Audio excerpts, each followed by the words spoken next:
thanks for joining us for today's webinar. My name is Jasmine and I am the marketing manager here at Total Cloud IT, and we have some really great stuff for you all today. Presenting will be John No, who is our principal engineer and service architect, and he'll be telling you all a little bit more about Total Cloud IT, as well as discussing business security and the modern landscape. So without further ado, I'm going to go ahead and turn the time over to you, John. Thank you for the introduction, Jasmine, and thank you everyone for watching. My name is John No, and I'm the Principal Engineer and Service Architect at Total Cloud IT. Today we'll be discussing security for business, what to consider in the modern threat landscape, and how we can help you. Before we dive into the topic at hand today, I want to introduce Total Cloud IT for those who may not yet be familiar with us. So we'll go ahead and get started. Total Cloud IT is a professional managed services organization. We were built from the ground up with a cloud-first focus. Because of this focus, we are well equipped to help our clients take advantage of cloud technologies in order to accomplish their business outcomes quickly, effectively, and with a focus on security, compliance, and data governance. We operate as a partner to you and your business, building on an understanding of your unique circumstances and requirements to deliver the best outcomes possible. All right, with the introduction complete, let's dive into our topic today, which is business security. Our first point of discussion is to lay out what exactly the modern threat landscape is, which is no easy feat. However, there are a few key items that differentiate security threats to an organization today from what they were 10 years ago. Many of us protect our organizations and their data through firewalls, antivirus software, network segmentation, and so on. This would hopefully stop threats as they try to enter the network, try and infect devices and spread throughout the internal network. We've gotten effective at it and combating these types of threats. However, until very recently, we haven't had the tools and or knowledge to protect users' identities when they were silently compromised. Today's attacks are focused on phishing for credentials and information from individual users in an organization. Not always do attackers utilize those credentials immediately to start taking malicious action and making themselves known to the organization.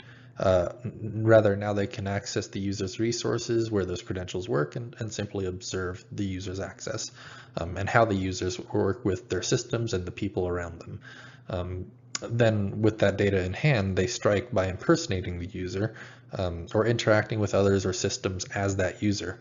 Oftentimes, almost transparently, you can't tell if it's the user or if it's an attacker socially engineering as the user themselves.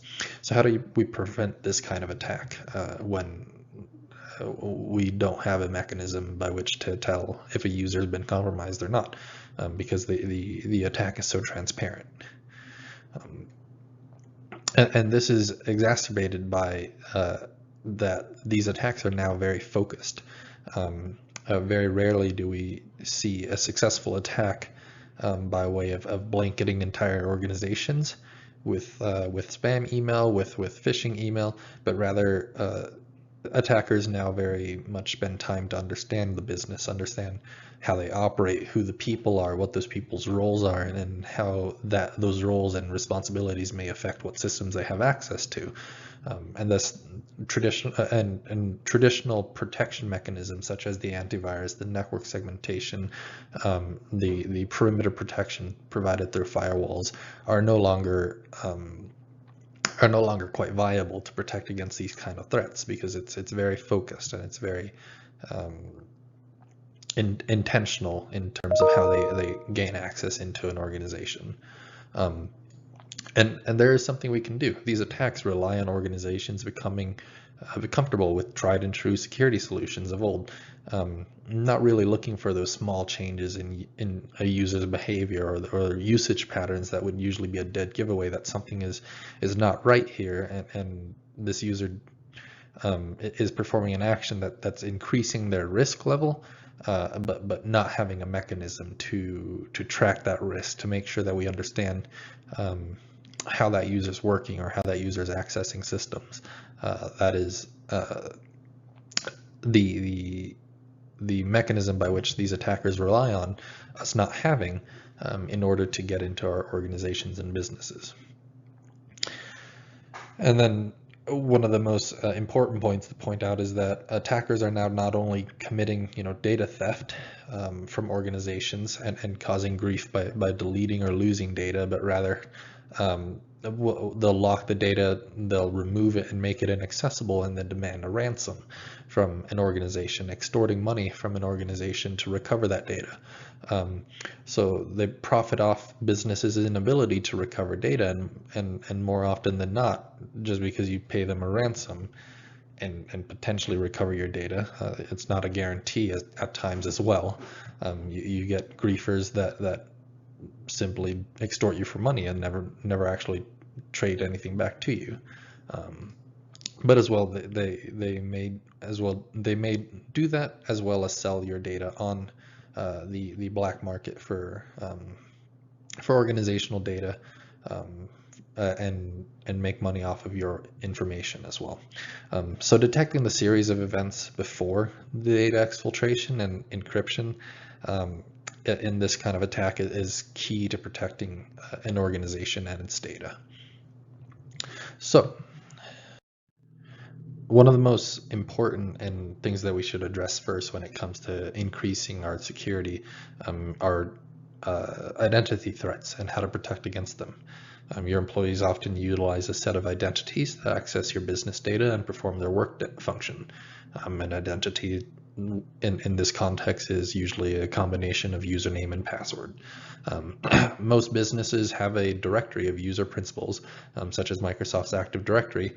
Many applications integrate with these user directories, or the more modern term is identity providers, to grant and control access to data within those applications. The more services able to leverage a single identity, the better, as you only have to worry about protecting that one identity. Unfortunately, many applications are built so that they, especially true for web applications, they are built so that they have their own security database that stores user credentials or user identities, a username and password. So rather than a user having one username, one password that they utilize across the organization, across all applications, and having one attack surface to focus on protecting, users are operating as a set of identities, often identical to each other, to access various systems around the organization. This is very dangerous because once a user is compromised, it may be impossible to tell which system it originated from. Was it the accounting package that they logged in with a different set of credentials, or was it the ticketing system, or was it the call logging system? Where did they log in, and how did an attacker compromise their credential? And when used infrequently enough, a compromised identity may not be updated for certain systems. When a user is known to be compromised, you may reset their password, set up some additional security, but when their job role may have an application that they access so infrequently that technical resources or the users themselves may not even remember that they have access to, that system remains compromised, which is why it's incredibly important to maintain or to utilize as many applications as possible that all integrate with a single identity provider, because we can then secure that user's individual login. So with this system, as soon with the traditional method, once a user gets compromised, and if they're using multiple identities with identical passwords across multiple applications, the attacker who's compromised that user then effectively gets the same access as that user to all those systems that share that have different identities, but share the same password or share the same credential that can be logged in to impersonate that identity. So once a user is compromised, this is far more detrimental to a business than a machine that gets infested with a traditional worm or a virus that tries to siphon data and gets caught by antivirus. A user that's compromised is far more dangerous because there are varying levels of access that a user can have within organizations and applications. For example, a user may be a standard user everywhere, but an administrator of one certain particular application, and if that application is not secure, then this is where an attacker can start an escalation of privilege attack, whereby as an admin of that other application, they can then discover other users and potentially compromise other users through that system. It's very critical to protect users' identities by upgrading to an identity provider that can integrate with existing applications, things you already have working in your business, as well as web applications. It's very important that we are able to provide a single identity to access even third-party web applications that traditionally would use their own credential database. Most web applications are capable of integrating with identity providers such as Gmail, Facebook, Microsoft Azure Active Directory. And so selecting, of course, an enterprise identity provider is very important because this allows you to reduce the amount of identities that a user really carries around day to day. Make sure that all the applications that they utilize are associated with their identity, and in the event of a compromise, we are able to ensure that that identity cannot be used for accessing systems that are outside of the purview of what we can control with that identity provider. So systems such as multi-factor authentication and conditional access are a must in today's world. Conditional access ensures that a login attempt is valid and is compliant with organizational policies before allowing that login, even if the username and password are correct. For example, an organization operating within the United States and Canada would not want to allow a login from a user from Spain, unless they're on vacation and have to work remotely, of course. For that example organization, though, they can configure a conditional access policy that allows logins from the United States and Canada, but nowhere else in the world. This ensures that international bad actors are unable to access organizational data, even if they successfully phish user identities and credentials. Having conditional access makes sure that there are a set of checks that a user must pass before they are able to authenticate and access organizational data, regardless of where they are. Multi-factor authentication, otherwise known as MFA, is a highly effective way of preventing unauthorized access to identities, even with the correct credentials. In fact, studies have found that 99.9% of automated attacks testing credentials to see if they have access to the account, if they successfully compromise an account by farming for credentials. 99.9% of those automated attacks fail when an identity is protected by MFA. Of course, there's some inconvenience to users from having to deal with entering one-time codes or accepting prompts and having to pull out their phone every time they log into something. But the immediate hardening of an organization and the immediate reduction in attack surface greatly justifies the slight inconvenience to users. As well, password policies are something that need a bit of an update. Traditionally, we are familiar with the concept of requiring users to reset passwords every 30, 60, 90, 180 days. It varies greatly. Your organization is going to be different from the organization next door to you. This was intended rather, to make sure that if a password was compromised and we didn't know about it, we had thwarted the attacker by changing the password effectively and cutting off their access because the password that they've harvested is no longer valid. However, the inconvenience caused to users has been is so great that many users, and I'm sure we're all guilty of this, change that password a character at a time. Something familiar, something not too different from what they were already using, so that or something even simpler, so that they don't have to remember, because they know that in 30, 90, 60, whatever days they're going to have to reset it again.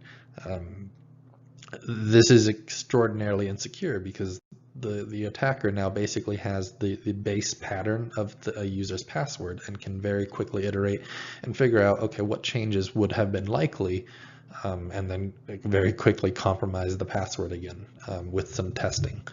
So instead, there's a new paradigm shift. Microsoft is pushing this, and it is still compliant with many of the regulatory frameworks out there, even though it sounds a little bit foreign to many of us who are familiar with old password policies. And that is that organizations are now encouraged to consider setting passwords to never expire at all.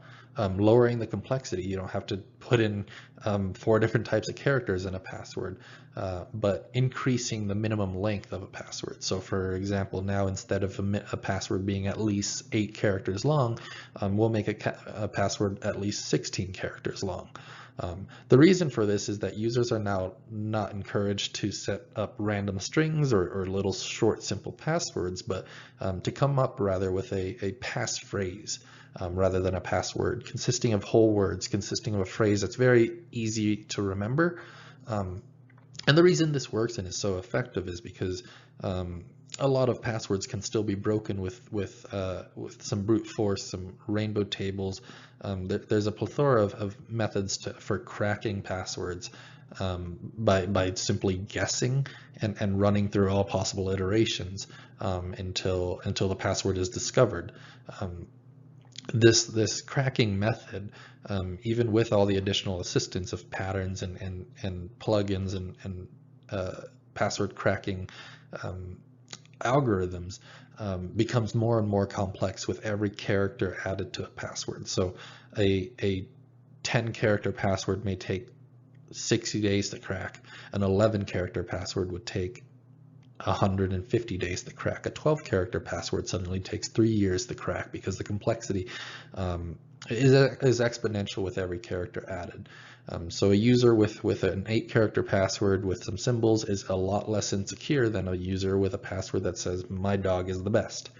The additional characters and the familiarity of the phrase is very easy to type, highly secure, and utilizing risk-based identity management allows us to know when a user is compromised so that we only reset their password when they need their password reset. Otherwise, we trigger a pattern in which users just reuse passwords and rewash passwords with a character change here and there. Until they can cycle back to their old familiar password 3 or 4 passwords later, and we're just back where we started in terms of having a compromised credential. And again, to reiterate, these new password policies that I'm describing are fully in compliant with the NIST 800 and other compliance policies and frameworks out there to make sure that we're not actually sacrificing compliance for convenience and better security. Many frameworks are updating their terminology and updating their controls to acknowledge that yes, this is a viable method of protecting user identities. That all said, one of the final and most critical parts of protecting an identity is to leverage solutions which can intelligently monitor and learn a user's habits and behaviors.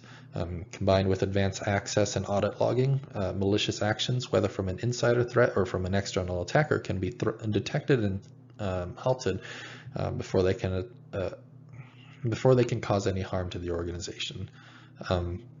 The detected and halted events are then flagged as high-risk actions, and so security resources in the organization or partners can be notified, and then predetermined remediation before a human actually investigates the incident can be taken place. So for example, if a user is known to be compromised or suddenly has a string of high-risk actions that are outside of the normal patterns of their workday, a process blocking their sign-in and triggering MFA on every further sign-in, even from within trusted networks, is triggered and make sure that that identity is protected while security resources gear up to investigate, okay, what is actually going on with this user and if we need to take any further actions. So in a nutshell, making sure that users' identities are very secure is far more important than protecting only the organization's network and devices. Robust conditional access, ensuring that we have multi-factor authentication is extraordinarily important, and assisting users in getting comfortable and being able to work without being hindered by having password complexity through setting modern password policies are very important. And lastly, just to reiterate, risk profiles and behavior-based monitoring is extraordinarily important, because we need to be able to now detect when a user is acting outside of the normal patterns of their workday, acting in a way that is not known to the organization to be low risk and acceptable risk. With identities covered, we need to then discuss what reducing the attack surface of your organization looks like in order to protect against these new threats. Conditional access policies get another mention on this slide because they're so vitally important to making sure that the appropriate people in your organization meet the appropriate circumstances expected to even attempt to access your business data. Next, network segmentation is vitally important. This involves separating different types of network data onto their own logical networks. For example, it's vitally important that users' day-to-day workstations are unable to directly access servers on the network, such as databases or application servers. These servers are typically meant to be accessed, the data on these servers are meant to be accessed through an application or utilized by another server for processing. So we cannot have that data be easily exposed and easily accessed by users, or worse yet, by compromised users looking to find data on the network. Another extremely important and often overlooked, especially in small business, is the separation of a guest wireless network from the internal network. Failing to do so, if you've got your guest network on the same network as your servers and as your workstations, it's very dangerous, because you're effectively exposing your entire physical network to anyone who can access to your open guest network. Network segmentation on the wireless, especially with guests, is vitally important there. Data segmentation, equally as important as network segmentation itself, is the process of identifying what kind of data resides within your organization and in what format, and then who actually has access to those different segments of data within the organization. For example, applying an encrypted and highly classified label to business development documents ensures that new business initiatives are for the executive team's eyes only. Even if this data were to be misplaced or shared by mistake, only individuals granted access to that highly classified label may open the file by authenticating and proving who they are, ensuring that data within the organization stays and is only manipulated and accessible by users who have the permissions to access that data. Next, we'll talk about just-in-time and just-enough access. It's known as otherwise known as JIT-JIA. And so JIT-JIA, as shown on the slide, is the principle, a combination of the principle of release privilege, ensuring a user only has enough rights to perform their duties, combined with privilege identity management, otherwise known as PIM. Users requiring administrative access to systems or to perform actions can be individually granted the necessary rights at the time of taking that action, and only for as long as necessary, by logging in through additional prompts or going through additional verification checks. Once the checks are complete, they're elevated to the level of access they require, and they perform the actions with the level of rights that they've been granted. And then once the action is complete and the access has timed out, the rights are automatically stripped off the user, and it returns them to a regular user without any administrative rights at all.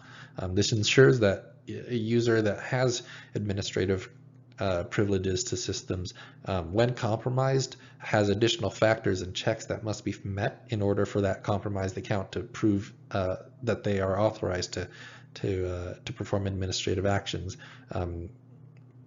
ensuring that if an account is compromised, no administrative actions and access is granted unless the attacker is then able to spoof through JIT-JIA, which is incredibly difficult. So one of the most common methods now for hunting for and acquiring credentials is through carefully crafted emails, presenting themselves as being sent from valid and trusted businesses, partners, or individuals.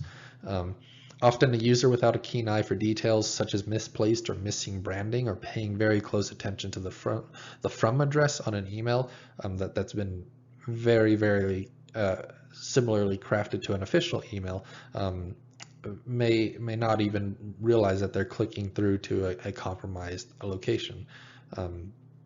Oftentimes people will be taken to a landing page, told that they have to perform some action, and they'll attempt to log in, and either the login will fail or it'll redirect them to somewhere they don't expect, and so they just close it and say, oh, they can't even get their landing pages right, and I'll just log into that and do whatever I need to later. By that point, they've already accidentally submitted their credentials to attackers without even realizing. Modern email threat protection can pick up on these details that users typically don't, as well as monitor their email habits. Who do they often communicate with? What kind of data do they share? What kind of length of emails do they send and receive? Compiling the data for their email habits and behavior allows modern email protection to really understand what kind of mail should be delivered to that user, what kind of mail may actually be malicious, and so it is able to better protect the user without having to rely on the user themselves being able to look at an email and go, oh, that's not right, I shouldn't click on that. These advanced email threat detection solutions are capable of setting up different sets of policies for different groups of individuals. For example, you would want your finance team to have much more stringent email policies and much more stringent email filtering to ensure that they don't accidentally grant credentials or share credentials to important financial systems within the business. This allows us to allow most users in the organization to be fairly lax and not have to go through as many hoops as people that are in high-risk positions or that have access to high-value data within the organization. Lastly, it's critical to maintain an updated inventory of assets within the organization, including network devices, workstations, mobile devices, and applications. Doing so allows us greater agility in applying security patches and policy across the organization. Utilizing mobile device management, MDM, or remote monitoring and management, RMM tools allows us greater speed and effectiveness in applying hotfixes or patching delivering security patches, and making sure that we can quickly remediate or implement preventative protections at scale within the business. With the organization now secure, we'll turn our attention to the elephant in the room, mobile and roaming users, especially those using personal devices to access organizational data. We're often carrying work assets around with us from place to place, accessing work resources from the comfort of our home to the bustling work areas of a coffee shop or from the secure environment of our office. We're accessing secure resources from everywhere without much thought as to how secure the infrastructure and indeed people around us are. Organizations have struggled in the past with having users working away from the office for long stretches of time without expensive and cumbersome virtual private networks in place. These VPN connections allowed for haphazard delivery of policy and connectivity to local resources at the office or data center, oftentimes at some detriment to the user's experience because of spotty connections or poor client access experiences. Shifting the management from server and network-based device management to cloud-based and internet accessible device management is critical to organizations facing an increasingly remote workforce. This is especially true when faced with circumstances such as COVID-19 and remote working in that circumstance is completely unavoidable. Being able to manage devices anywhere in the world without having to consider how to reliably deliver policy and making sure they have access to local resources is vitally important in these circumstances. Organizations with BYOD are especially impacted by a lack of MDM or MAM, mobile device management and mobile application management, respectively. With users working on and saving business data to local storage on their own devices, organizations effectively lose visibility and control over that copy of the data. On the other hand, organizations do not own users' personal devices and thus cannot force users to enroll their devices with an MDM solution that effectively controls their entire device, personal data and all.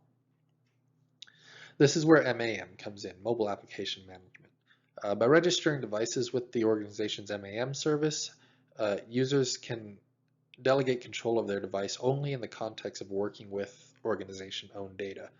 Policies can be enforced to ensure company data cannot be saved outside of approved and managed containers, and policy can be applied to can also be applied to ensure security baselines, such as making sure that yes, your computer does require a password, and yes, you do need a PIN to get into your phone, because now you've got organizational data on that device and need to protect it.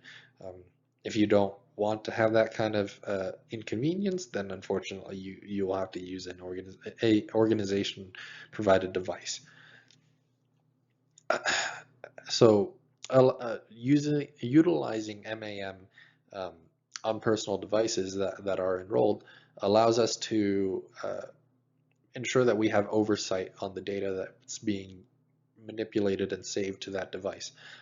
In the event of a compromised personal device or a user leaving the organization, for example, a contractor that works using their personal device, the data can be securely removed and the device is offboarded completely remotely while leaving the user's personal data intact. This is vitally important for BYOD and contract-based businesses to make sure that, yes, our organization's data is protected, but we're also not overstepping our rights to manage the user's information.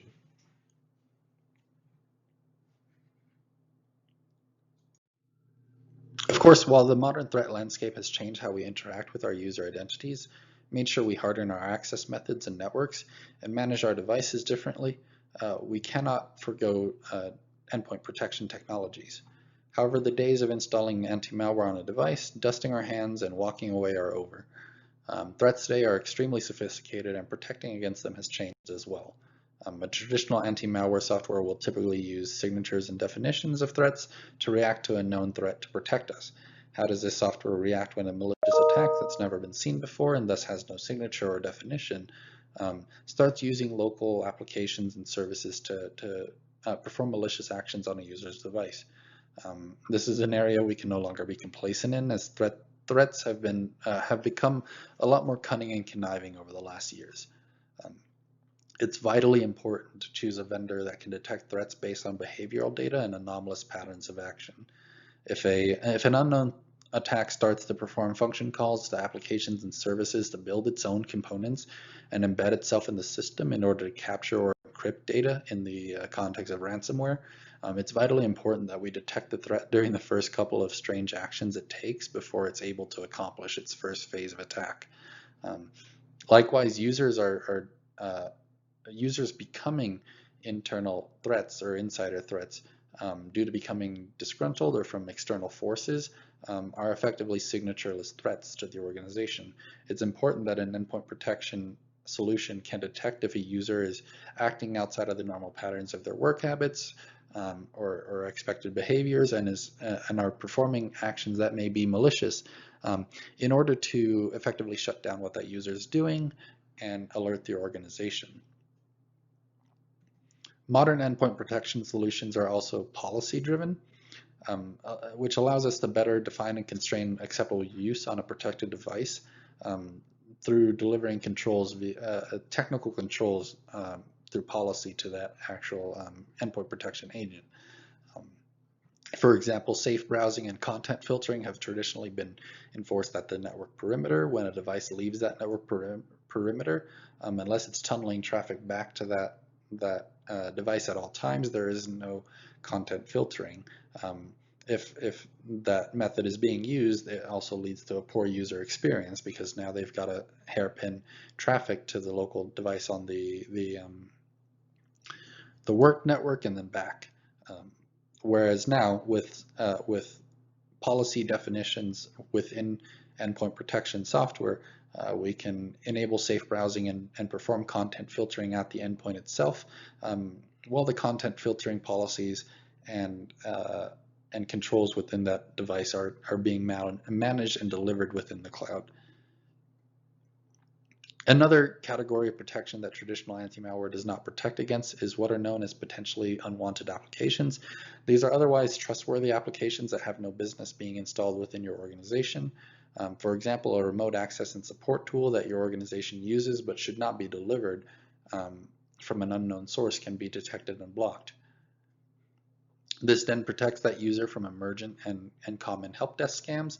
Um, you can give your users leeway to install applications while maintaining peace of mind that they're unable to install anything that would increase the business's risk exposure.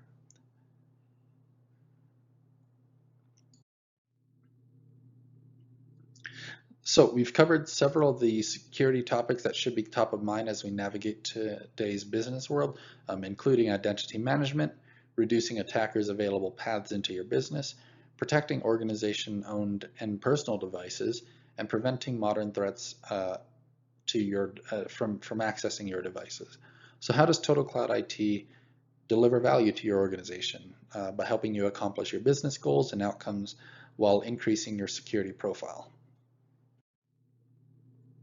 At Total Cloud IT, we've performed the research and development necessary to configure and deliver standard service packages around each of the topics we've covered, from identity management to MDM to endpoint threat detection and response.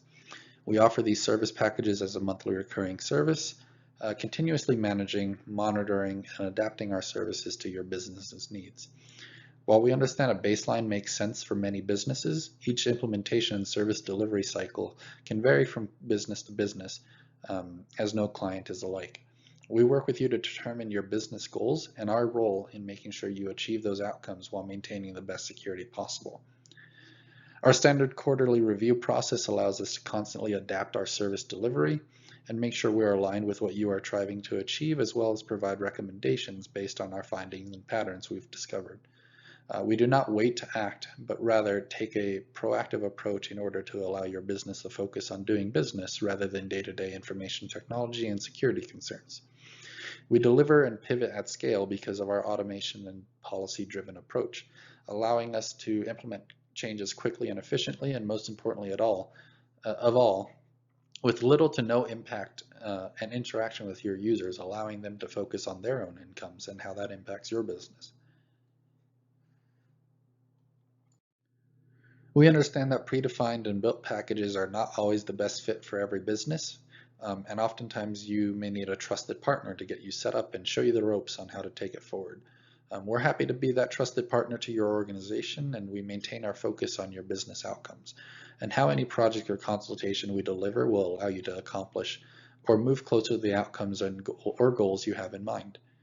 Um, with that understanding, we can architect, implement, and train your organization and its resources, whether you're looking to implement modern MDM or take advantage of new identity protection technologies.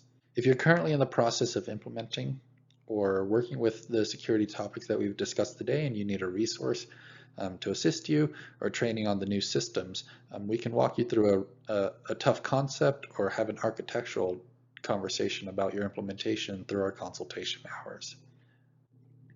If you're ready to get started or would like an initial consultation, you can book an appointment with us at https://totalcloudit.com/schedule an appointment.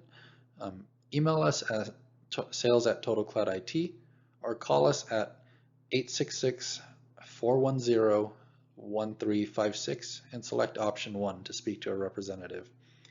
We're happy to be of assistance and look forward to helping your business achieve its goals more securely with better compliance and data governance. Thank you for watching, and we hope to hear from you.